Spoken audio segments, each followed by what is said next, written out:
One fascinating spiritual concept that we can learn or glean from God having an earth and then having it become destroyed is that his grace is extended.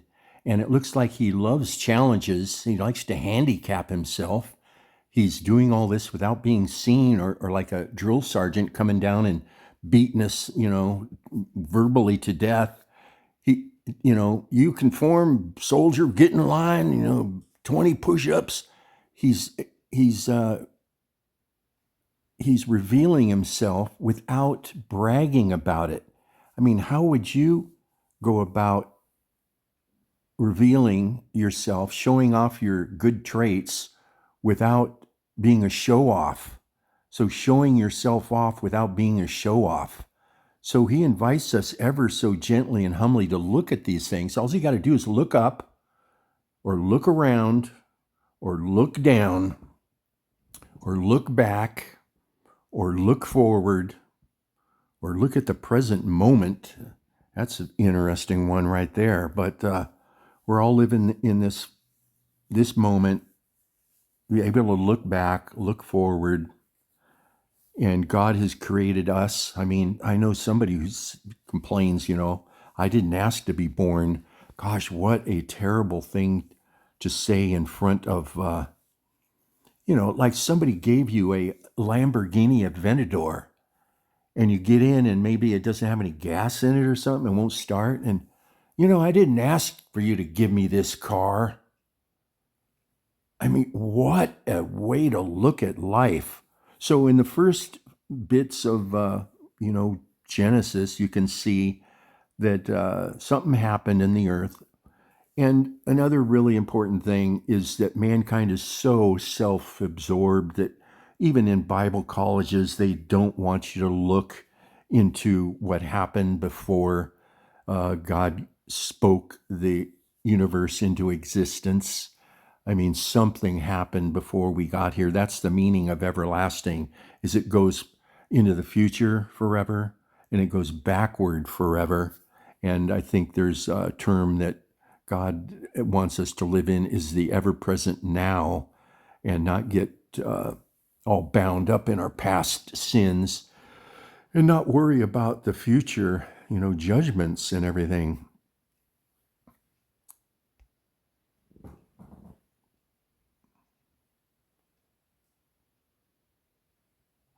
So this story is repeated at the very beginning of the Bible, where God created the earth. It became judgment seemed to hit earth. Just look at the face of the moon. The moon always faces toward us, and look at all the pock marks. If you just think about how those pock marks, those comets hit it, there must have been asteroids or whatever that hit the earth, because the moon is beyond earth. I don't know if you can understand. It's very simple. One side of the moon is totally messed up. The other side looks a whole lot different. And that face is always toward us. So you can look at things like, why the universe looks so destroyed, why the earth looks so beautiful. Astronauts have said it's like a gem looking back at earth from, a spaceship. That God has created stuff, it becomes messed up. So the universe, the earth is like that. Our lives are like that. We can be born, little beautiful little babies, and then we learn how to lie or cheat or whatever. And then it's all part of his plan. It's all part of a big picture, I think, to teach the angels what rebellion is all about. Because was there any rebellion before rebellion came into the universe? I mean, has rebellion always resided? I don't think so. It seems that God had everything under one will, one rule, one vanilla, beautiful, ever present now, ever present now. The not worrying about the past, nothing to worry about in the future, no judgment day. So he creates time, which is nothing more than an alarm clock or an hourglass, saying, rebellion has crept into this big picture here of what I've created through the number one creation I made, which was Lucifer, the light bearer. He was a beautiful musician, totally smart, wise, beautiful. I guess he became cunning and deceptive, thinking that he could take God's position, and God let him. So that's where I think, God enjoys a challenge, and you got to have a worthy challenger. You don't go watch a football game between, national pro teams and a high school football team. Nobody would go to that. You want to see the conflict and the drama and the, back and forth, and this guy did this and that guy did that. So obviously God has had to handicap himself, and he's done that by making himself invisible, but by letting us know that he's there by what he's created. And he does give us an ability to, we now have the ability to determine what is right and wrong. So that's another thing God gave us by making Adam and Eve is, was there rebellion before Adam and Eve? Well, something crept into the universe, and everybody had to be told of the consequences. The angelic angels who never rebelled didn't know what was going on. They had no clue. They were all within God's will and within his perfect wishes. And you got this other will, which was, hey, let's take over God's throne, take over his, there's so many parables in the Bible where Christ is talking about the guy that owned the vineyard and the workers, and say, hey, the owner of these vineyards isn't around. Who knows when he's going to come back? Let's kill the vineyard owner's son and take over the vineyard for ourselves. There are so many, at least half a dozen examples all through the Bible. And of course, it ends, the grand playoff at the end in Revelation, where the devil still thinks he can win. And of course, God has given him the ability to be an argumentative, slimy lawyer type, which he's going to deceive as many people as he can. So if you can't take over God's throne, the next best thing is to, put a stick in the spokes of the mechanism and try to destroy it. So I think somehow Satan had that power after he became Lucifer. And if you look how many times that Lucifer's heart had iniquity, the mystery of iniquity found in his heart, a couple of parables about, it's not what goes into your mouth, it's what comes out. So maybe Satan was full of blasphemies, and being the first political figure, tried to get all sorts of other angels to be on his side, on his team, of his political party, and hey, we'll team up together and we'll overcome God. And it does look like that happened if you read books like Enoch, first book of Enoch. So it's an interesting trilogy. God formed the earth, heaven and the earth, and then it looked like water, somehow water. Second thing was the flood of the earth, which wiped out everybody but 8 people. So God starts over again, a reset in Genesis 1-2, reset in Noah's day. And in Revelation, it talks all about, the last 2 books of Revelation talks about how that there will be another reset and things will become, more perfect. It's still playing out. It's fascinating the way God has given Satan a chance to admit that he's wrong, but he will not admit the error of his ways, the iniquity found in his heart. He's asking all of us to look inward and see that, yeah, gosh, we need God's help, and Jesus came down here to prove it. And here's one point, I don't know, thanks for listening all the way to the end, but it's like, why did Christ have to die? Well, what if Christ told the devil, hey, there's iniquity in your heart, you got to admit it, or things are really going to go bad. So the devil didn't admit it, he created mankind, that rebellion infiltrates all of mankind, so everybody can see what badness rebellion is and self-will. So God's letting, Satan play out, it plays out, not a good thing. He's saying, admit it, but I'm going to have to destroy you. This is my speculation. It seems to be a theme throughout the Bible is, look at the guy with the burning bush and his son and said, hey, thanks for your faith. You don't have to kill him. But let's just say that Satan should be destroyed. And then God says, you know what? I'll build you back better. I'll make you, you're going to get destroyed, but you'll be better. You'll be able to tell everybody else that, I had this fault. This Satan's testimony. Yeah, I rebelled. I wanted to take over. And I said, oh, I'm sorry, God, that was wrong. Okay. Kill me, completely kill me, and destroy all that stuff and let it only be a story. There's no more power. There's no more power of me. I'm able to lie, cheat, steal, rob, kill.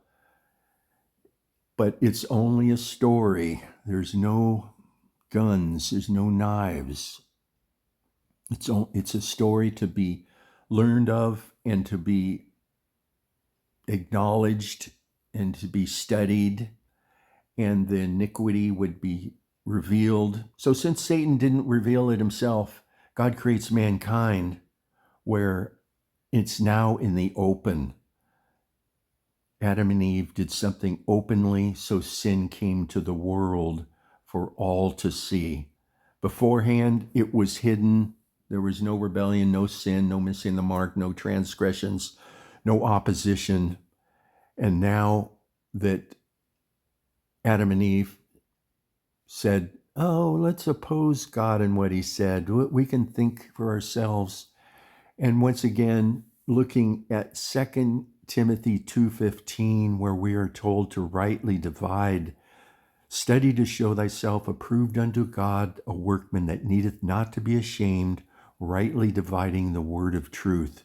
Well, what happens when Eve didn't rightly divide the words of God and Satan until Satan, you know what? You're wrong. God's right. I'm listening to God. You're just a newcomer here. God is our creator. And who are you? You flashy little shiny thing, slithering, thing of beauty. So they didn't rightly divide the word of truth. God's word is truth. And what happens? They hide. They became shameful. And what happens? God kills an animal, clothes them as foreshadowing what is to come, that something has to die. So Satan had to die. He didn't die. He said, probably, you know what? I don't believe you. You can't do that. Maybe you'll kill me and I'll never come back to life. Well, Christ said, well, you know what? I'll take you up on that. I will come to earth and I will die, even though I don't deserve it at all. And I will show you that I can die, have blood come out, because blood is a very important thing about death and true death. Because maybe Satan is trying to fake his own death and say, oh, look, by killing other people, other babies, God, look, I'm killing everything else. No, dude, it's up to you. You've got to die. You've got to admit it. Maybe he faked it, and maybe Satan does have blood. He never died for 3 days or something. He's such a magical mystery mongrel that loves to deceive and distort things. He wanted to do it his way. Well, Jesus, he confronted him. What did the devil tempt Jesus at his lowest point? Talk about a challenge. You fast for 40 days and then have somebody come up to you and say, hey, you want a sandwich? Well, can't you make it yourself? You created the universe, so make yourself a sandwich. Christ said, nope, not going to do it. Oh, well, gosh, God can save you. Why don't you throw yourself off, throw yourself off a cliff and, God will save you. Somehow implicating Satan's got some message in there. that some diabolical message abusing God's, his spiritual, supernatural.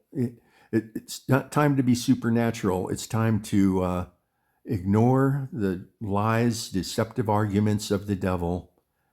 And then the last thing he tempts Christ with is, hey, you know what? If you bow down and worship me, I'll give you all my kingdoms and everything. So he's probably a liar, never going to do that. Christ bows down and worships him. Oh, got you where I want you now, dude.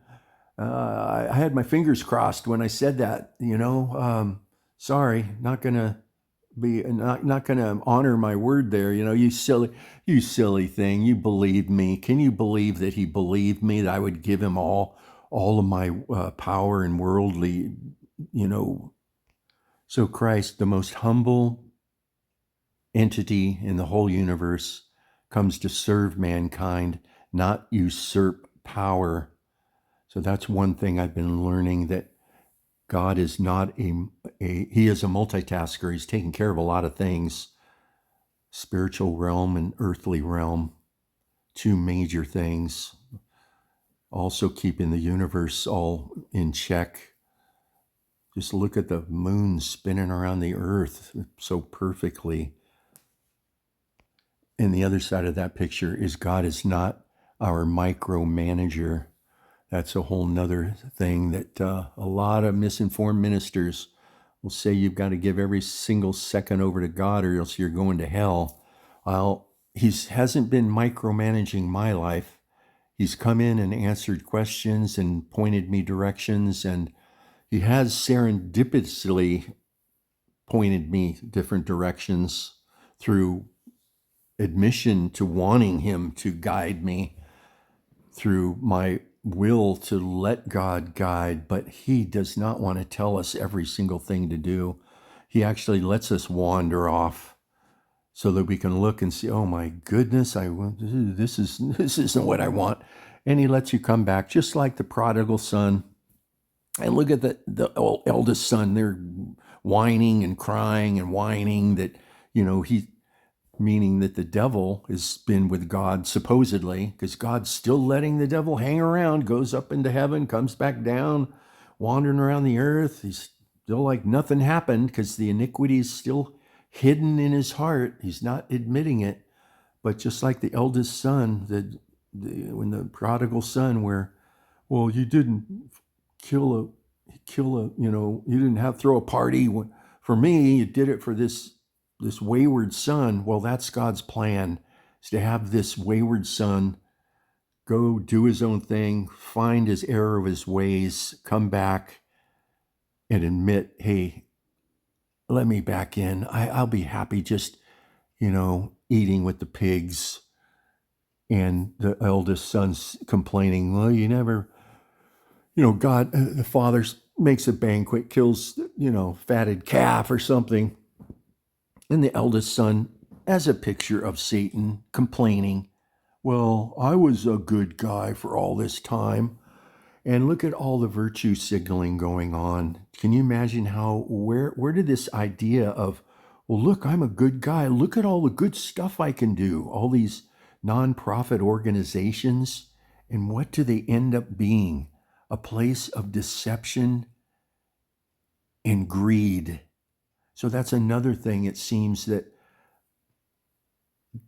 virtue signaling, saying, well, I'm not that bad of a guy. Can you imagine the devil trying to justify himself that, well, I was the worship leader and look at all the good, all the praise. I guided the angels into worshiping you. Oh yeah, until I decided I wanted that worship for myself. So I'm going to end it there. Thanks for watching listening all the way to the end.